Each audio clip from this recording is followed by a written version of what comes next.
नमस्कार दोस्तों, beta academy में आपका स्वागत है। आज हम आपसे डिस्कस कर रहे हैं एपीएस 2023 के लिए एक प्रैक्टिस सेट। देखिएगा दोस्तों, पहला हमारा प्रश्न है, वह सिस्टम जो कि एक बार में एक प्रोसेस एग्जीक्यूट करता है। प्रोसेस तो आपको दोस्तों यहां देखना है कि प्रोसेस क्या होते हैं। प्रोसेस हमारे जो है, जब कोई कंप्यूटर में प्रोग्राम रन होता है तो वो प्रोसेस में कन्वर्ट हो जाता है। ये बात आपको ध्यान रखनी है। तो यहां पूछा गया है, अच्छा हम कंप्यूटर में जो है विंडोज में हम कहां से देख सकते हैं प्रोसेस, कहां से देख सकते हैं? हम टास्क मैनेजर से हम क्या कर सकते हैं? प्रोसेस को देख सकते हैं। ये बात आपको याद रखनी है। हम टास्क मैनेजर से प्रोसेस को देख सकते हैं। टास्क मैनेजर ओपन करने की कमांड क्या होती है? टास्क मैनेजर हम देख सकते हैं कंट्रोल शिफ्ट एस्केप, यानी कंट्रोल शिफ्ट एस्केप, ये सब तीनों की एक साथ दबा करके हम टास्क मैनेजर को ओपन कर सकते हैं। तो इसमें पूछा गया है कि वह सिस्टम जो कि एक बार में एक प्रोसेस को रन कराता है। एक बार में एक प्रोसेस को रन कराने वाला सिस्टम क्या होता है दोस्तों? ये होता है यूनी प्रोसेसिंग सिस्टम। आपको याद रखना है, ऐसा क्या होता है? Uni processing system. अच्छा, जिसमें एक बार में एक से ज्यादा हो वो क्या होता है? Multi processing system. तो ये दोस्तों आपको क्लियर हुआ। अगला प्रश्न देख लेते हैं दोस्तों। अगला प्रश्न क्या है हमारा? अगला प्रश्न है हमारा, यूनिक्स में कौन से सिस्टम कॉल प्रोसेस बनाती है? यानी यूनिक्स ऑपरेटिंग सिस्टम में कौन सी सिस्टम कॉल प्रोसेस बनाती है? तो देख लेते हैं दोस्तों। यूनिक्स एक ऑपरेटिंग सिस्टम है। अच्छा, यूनिक्स हमारा क्या है दोस्तों? एक यूनिक्स ऑपरेटिंग सिस्टम है। तो आपको याद रखना पड़ेगा यूनिक्स के बारे में जानकारी। यूनिक्स को बनाया किसने था? कीन थॉमसन। यूनिक्स को बनाया किसने था दोस्तों? यूनिक्स को कीन थॉमसन ने बनाया था। यूनिक्स को कीन थॉमसन ने बनाया था। इसका इन्वेंटर है। और किस भाषा में? यूनिक्स ही भाषा में बनाया गया है। ऑपरेटिंग सिस्टम है। और ये कैसे काम करता है? ये CUI इंटरफेस पे काम करता है। CUI आधारित ऑपरेटिंग सिस्टम होता है। इतनी बात आपको यूनिक्स के बारे में पता होनी चाहिए। इसमें दोस्तों क्या है कि कौन सी कॉल प्रोसेस बनाती है? तो हम आपको बताया है हमने, फोर्क कमांड। यूनिक्स में फोर्क कमांड क्या करती है? सिस्टम प्रोसेस बनाती है। अब ये भी कह सकते हैं आप, इस कमांड के द्वारा हम क्या कर सकते हैं? चाइल्ड प्रोसेस हम इससे बना सकते हैं इस कमांड के द्वारा। ठीक है दोस्तों। तो आइए दोस्तों, अगला हमारा प्रश्न है, which of the following is true for RAM? RAM क्या होती है दोस्तों? रैम होती है रैंडम एक्सेस मेमोरी। रैम क्या होती है? Random access memory. तो ये आप रैम के बारे में इतनी बात जानेंगे। पहले रैम क्या होती है? Random access memory. अच्छा, ये जब रैम की बात आप सुनेंगे तो रैम के बारे में आपको आना चाहिए, ये वोलेटाइल होती है। कैसी मेमोरी होती है? वोलेटाइल नेचर होता है इसका। वोलेटाइल का मतलब क्या होता है? Temporary memory. इसे हम मेन मेमोरी भी कहते हैं। इसे हम क्या बोलते हैं? मेन मेमोरी भी कहते हैं। ये टेम्परेरी मेमोरी होती है। तो इसके बारे में आपको और याद रखना है, ये हमारी इंटरनल मेमोरी होती है। कैसी होती है? ये इंटरनल मेमोरी होती है। ये आपको याद रखना पड़ेगा, ये हमारी इंटरनल मेमोरी होती है। अच्छा, इसमें हम विकल्प देख लेते हैं। तो सीधा आपको याद रखना है कि रैंडम एक्सेस होती है ये, दूसरा ये वोलेटाइल भी होती है, और क्या होता है? ये सेमीकंडक्टर मेमोरी होती है। तो ये रैम की विशेषता है। विकल्प सी सही है। आइए दोस्तों, अगला हमारा प्रश्न देख लेते हैं। अगला हमारा प्रश्न क्या है? RAM is a types of. RAM के प्रकार, रैम कितने प्रकार की होती है? क्या है? RAM is a types of. RAM कितने टाइप्स की होती है? तो रैम दोस्तों क्या होता है? 2 टाइप्स की होती है। कौन सी होती है? आपको बताया है। एक तो SRAM होती है, यानी कि स्टैटिक रैम। ये हमारी बनी होती है दोस्तों, बताया था आपको। ये फ्लिप फ्लॉप से मिलकर बनती है। दूसरा हमारा क्या होता है दोस्तों? DRAM। दूसरा होता है DRAM। तो DRAM किससे मिलकर बनी होती है? कैपेसिटर से मिलकर बनी होती है। DRAM हमारी कैपेसिटर से मिलकर बनी होती है। तो ये हमारी 2 हमारी रैम हो गई। आइए दोस्तों, अगला प्रश्न देख लेते हैं। UPS stands for. यूपीएस का मीन्स क्या है? यूपीएस का फुल फॉर्म क्या होता है? तो तो दोस्तों इसकी फुल फॉर्म होती है यूपीएस की, uninterrupted power supply. Uninterrupted power, ये लीजिएगा पावर या सिस्टम, सिस्टम विकल्प गलत है तो आप सही कर लेंगे। ये क्या होता है, अनइंटरप्टेड पावर सप्लाई। ये क्या होता है कि बिना किसी व्यवधान के जो कि आपको पावर सप्लाई देता है, ऐसी डिवाइस क्या कहलाती है, यूपीएस। तो ये इसकी सही फुल फॉर्म हुई। आइए दोस्तों अगला प्रश्न देख लेते हैं। ROM has the capability to perform. ROM क्या होता है, रीड ओनली मेमोरी होता है। रोम की फुल फॉर्म क्या होती है, आपको याद रखना है, read only memory. Read only memory होती है रोम की फुल फॉर्म।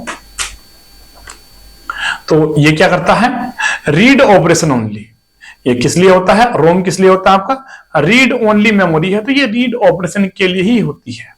जैसा नाम है वैसे इसका काम है, तो आपको ये बात याद रखनी है दोस्तों। अगला प्रश्न हमारा क्या है, अच्छा रोम का क्लासिफिकेशन ने बताया, जैसे कि रोम क्या होती है, रोम आपकी रीड ओनली मेमोरी होती है। और इसमें आपको बताया है कि हमारे में जैसे क्या होता है, रोम ईपी रोम हो गया, ईपी रोम हो गया, ईपी रोम हो गया, ईपी रोम हो गया, और आपका पी रोम हो गया, मास्क रोम हो गया। ये सब आपको क्या है, याद होना चाहिए कौन सी किस लिए प्रयोग होती है, ये सब आपको याद होनी चाहिए। आइए दोस्तों अगला प्रश्न देख लेते हैं। अगला प्रश्न क्या है, ए रिपीटर हैज, ए रिपीटर क्या करता है, तो रिपीटर क्या करता है, has the capacity regenerating. Repeater क्या करता है हमारा, रीजनरेट करता है सिग्नल का, पुनरुत्पादन करता है। तो हमने आपको बताया है रिपीटर क्या होता है दोस्तों, एक नेटवर्क की डिवाइस होती है, एक नेटवर्किंग डिवाइस होती है।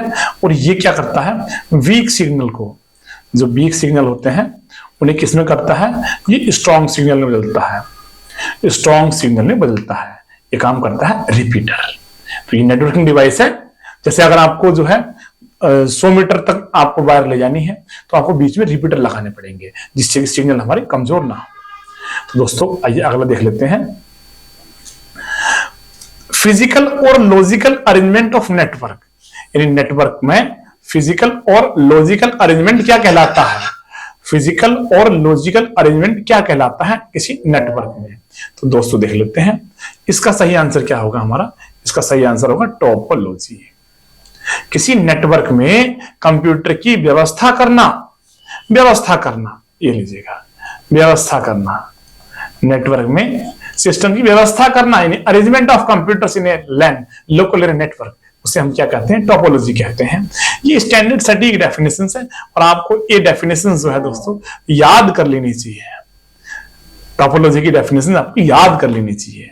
आइए दोस्तों अगला प्रश्न देख लेते हैं।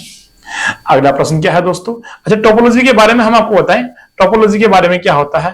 जैसे टोपोलॉजी आपकी 5 प्रकार की हो गई, जैसे बस टोपोलॉजी हो गई, कंप्यूटर एक लाइन में जुड़े होते हैं, रिंग टोपोलॉजी हो गई, कंप्यूटर क्या होते हैं एक घेरे में जुड़े होते हैं, स्टार टोपोलॉजी हो गई, एक स्टार ग्रुप में जुड़े होते हैं, ट्री टोपोलॉजी हो गई, ट्री ग्रुप में जुड़े होते हैं, मैश टोपोलॉजी हो गई, कंप्यूटर डायरेक्टली केबल से जुड़े होते हैं। ये हमारी कुछ टोपोलॉजी होती हैं, ये बात आपको याद रखनी है, ये अलग टॉपिक है, अलग से इसके लिए वीडियो बना देंगे। तो दोस्तों अगला हमारा प्रश्न है, which network topology requires a central controller और ए हब।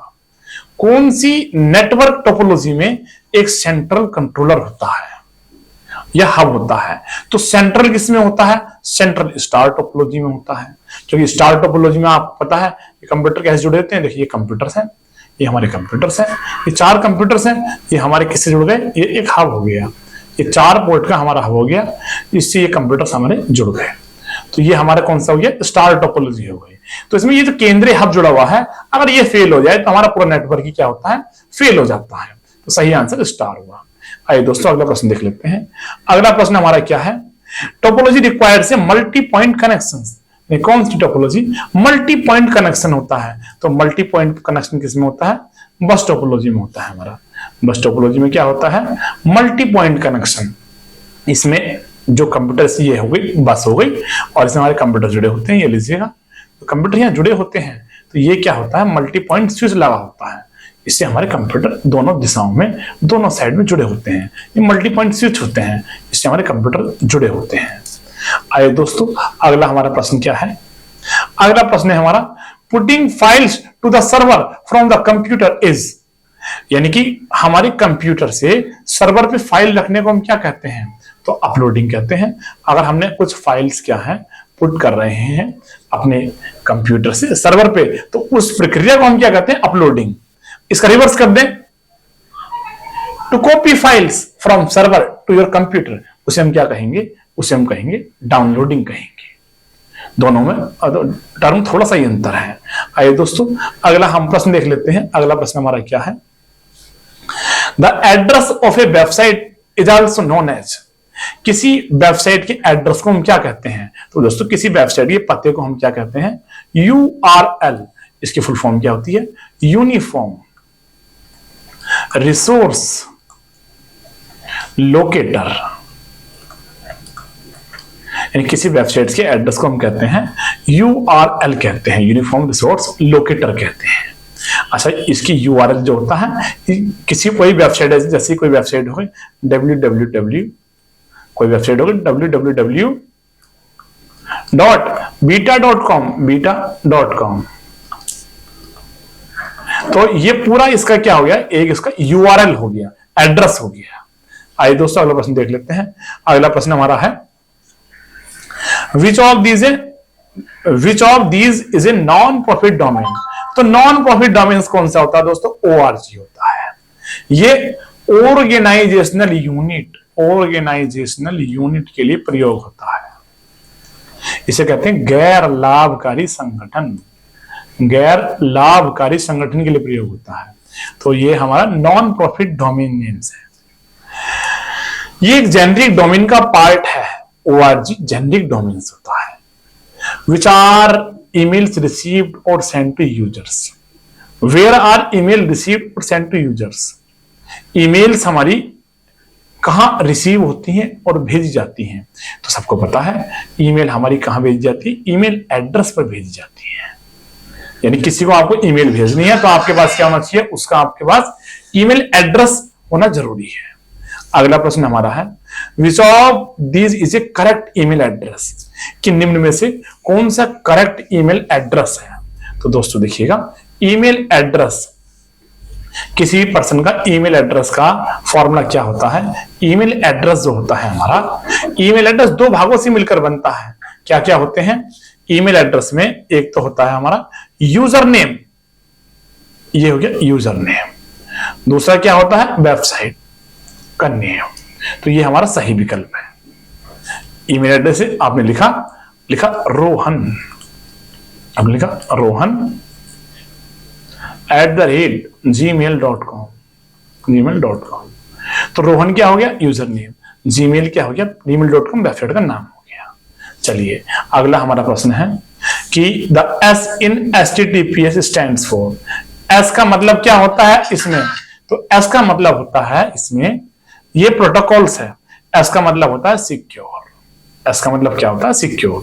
तो इसकी फुल फॉर्म क्या होती है HTTPS की, हाइपर टेक्स्ट ट्रांसफर प्रोटोकॉल,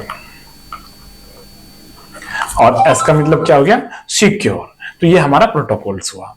आइए दोस्तों अगला हम प्रश्न देख लेते हैं। ये प्रोटोकॉल लोकप्रिय है और HTTP पे प्रोटोकॉल्स होता है। HTTP किस पे काम करता है, HTTP पॉइंट नंबर 80 पे काम करता है। HTTPS किस पे काम करता है, HTTPS हमारा काम करता है 443 पर। ये पॉइंट नंबर आपको याद करने हैं दोस्तों। आइए दोस्तों अगला प्रश्न हम देख लेते हैं। अगला प्रश्न क्या है दोस्तों, देखिएगा,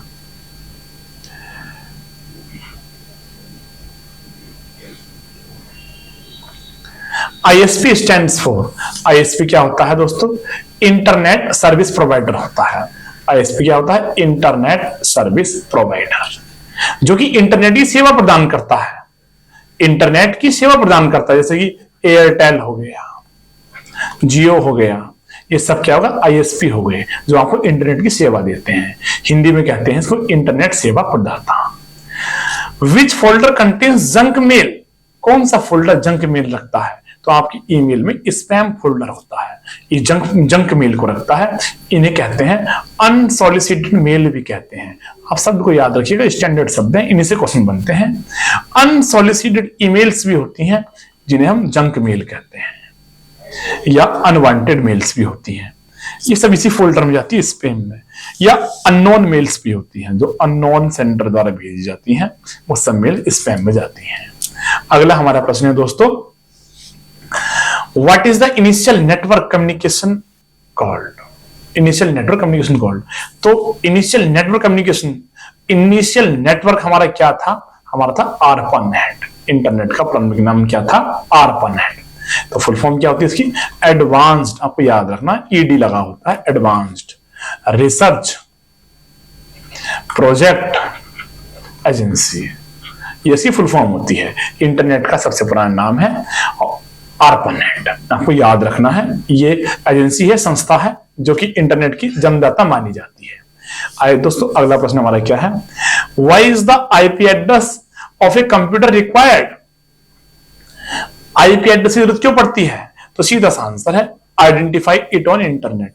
इंटरनेट पर इसको आइडेंटिफाई करने के लिए हम क्या यूज करते हैं?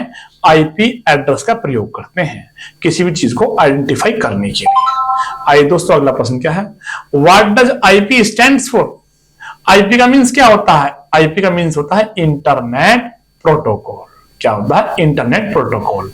तो हमारा सही आंसर क्या है? सी आंसर हमारा सही है, इंटरनेट प्रोटोकॉल्स। इसके दो वर्जन होते हैं, IPv4, इसका आकार 32 बिट का होता है, IPv6, इसका आकार 128 बिट का होता है। ये बात आपको याद रखनी है इसमें।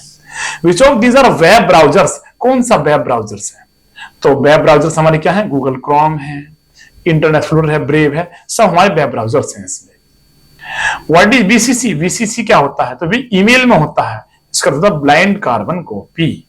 ऐसे CC होता है, CC भी होता है। CC का अर्थ क्या होता है? Carbon copy. ये ईमेल के हेडर में फील्ड होते हैं। चलिएगा, नेक्स्ट हमारा प्रश्न क्या है दोस्तों? अगला हमारा प्रश्न है, what is the format of IP address?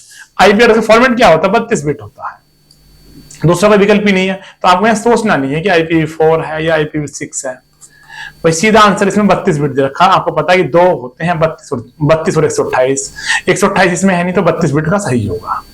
Next है वर्जन 6। आईपी एड्रेस का वर्जन 6 का आकार कितना होता है? तो आपको बात याद रखनी है, कितना होता है? 128 बिट होता है। तो वर्जन होते हैं आईपी एड्रेस के, IPv4, IPv6। ठीक है दोस्तों, तो मिलेंगे आपको शीघ्र ही नेक्स्ट प्रैक्टिस पेपर में। धन्यवाद दोस्तों।